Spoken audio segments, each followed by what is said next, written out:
गुरु नानक जयंती के अवसर पर प्रकाश पर्व का आज अवसर है। मुख्यमंत्री योगी आदित्यनाथ पहुंचे हैं, कार्यक्रम में संबोधित कर रहे हैं, सुनिए। सरदार बलदेव सिंह ओलख जी,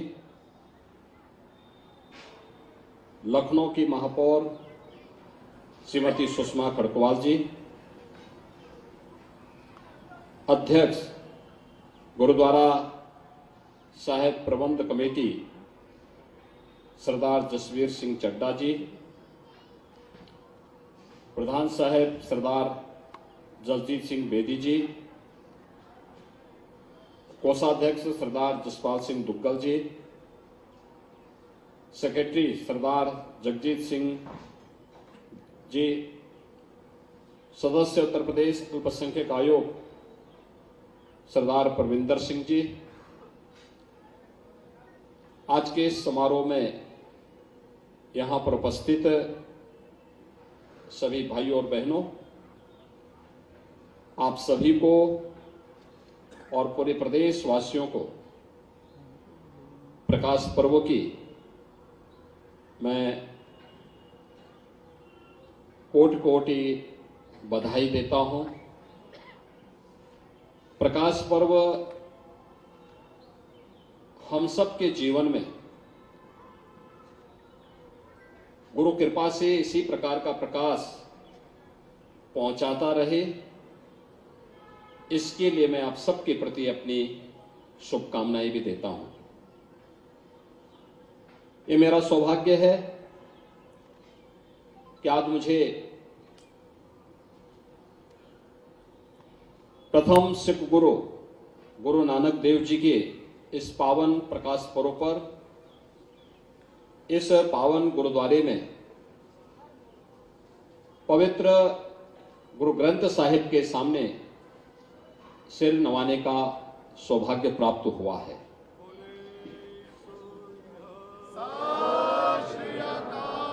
हम सब जानते हैं सिख गुरुओं का जो त्याग है, जो बलिदान है, जो उनकी पावन भक्ति है, शक्ति है, जो साधना है, वह देश के लिए और धर्म के लिए अनुकरणीय बना रहा है।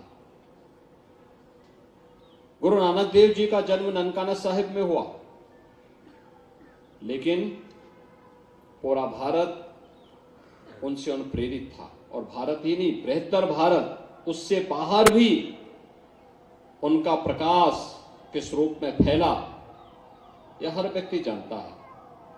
और आज ये हमारा सौभाग्य है कि करतार साहिब कॉरिडोर के निर्माण के उपरांत हम सब के सामने एक नई प्रेरणा प्रधानमंत्री मोदी जी ने प्रस्तुत की है। ननकाना साहब में जन्म लेने के बाद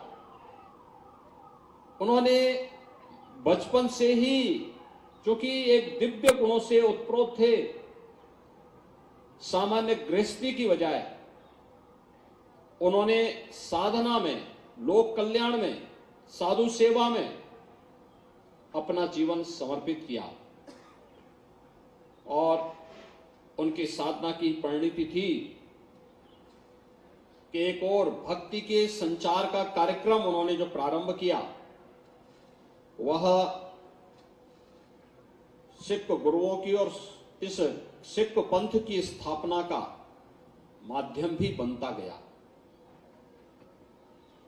एक पक्ष साधना का है, भक्ति के माध्यम से साधना का पक्ष, और दूसरा पक्ष जो लोक कल्याण के माध्यम से राष्ट्र कल्याण का मार्ग प्रस्तुत करना। आप याद करिए, भक्ति के माध्यम से भी, व्यापक जन जागरण के कार्यक्रम के माध्यम से हम राष्ट्रीय चेतना को जागरूक कर सकते हैं। पूरी निर्भीकता के साथ उस कालखंड में बाबर के अत्याचारों के खिलाफ आवाज बुलंद कर सकते हैं, या गुरु नानक देव जी ने उस कालखंड में करके दिखाया। जाति पाति के बंधनों से हम मुक्त रहें, किसी भी प्रकार की संकीर्णता से मुक्त रह करके हम कार्य कर सकें, यह प्रेरणा भी गुरु नानक देव जी ने उस समय हमें दी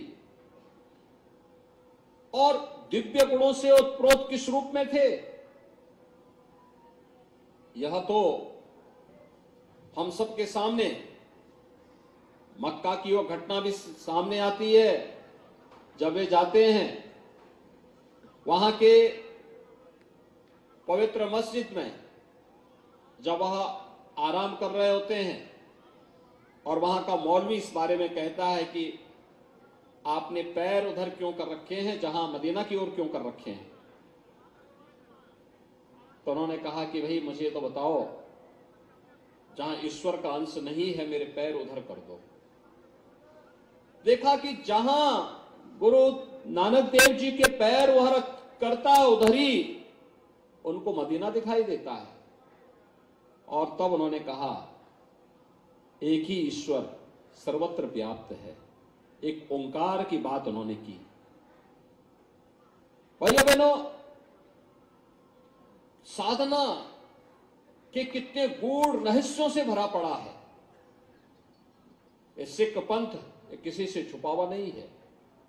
गुरु नानक देव जी ने उस परंपरा को जिस मजबूती के साथ आगे बढ़ाया, वह साधना से भक्ति की प्रकाष्ठा को पार करते हुए, आगे बढ़ते हुए, व्यापक धर्म जागरण के कार्यक्रम के साथ जुड़ते हुए आने वाले समय में देश और धर्म की रक्षा करने के लिए जिस रूप में कार्यक्रम आगे बढ़े, यह गुरु तेग बहादुर जी और गुरु गोविंद सिंह जी महाराज और उनके 4 साहबजादों के बलिदान के साथ साथ हजारों सिखों के देश और धर्म के लिए बलिदान की एक कथा देश के लिए एक नई शक्ति देती है, एक नई प्रेरणा प्रदान करती है। यह हमारा सौभाग्य है कि 19 नवंबर को हमें इस लखनऊ में खालसा चौक की स्थापना का सौभाग्य प्राप्त हुआ। खालसा चौक ये केवल खालसा एक पंथ नहीं, देश और धर्म की रक्षा करने के लिए गुरु कृपा से निकला हुआ एक ऐसा तेज है, प्रकाश पुंज है, जिसने विपरीत परिस्थितियों में विदेशी ताकतों को झुकने के लिए मजबूर किया था। खालसा पंथ की स्थापना मुगल सल्तनत की पतन का कारण भी बनता है। और आपने देखा होगा धीरे धीरे करके जो मुगल कभी भारत के अंदर छाए हुए थे, सिख तो आज पूरी दुनिया के अंदर छाया हुआ है। जहां कहीं देखो आपको सिख मिल जाएंगे, लेकिन वो मुगल सत्ता कहां चली गई कोई पूछता भी नहीं है, क्योंकि ये सच का रास्ता था, धर्म का रास्ता था। गुरु गोविंद सिंह जी महाराज ने, उनके 4 साहबजादों ने, क्या उम्र थी, ये उम्र जो खेलने की होती है, उस उम्र में सरहिंद के लिए, देश और धर्म के लिए उस समय भी तो औरंगजेब उनको झुकाने का प्रयास कर रहा था। एक बार केवल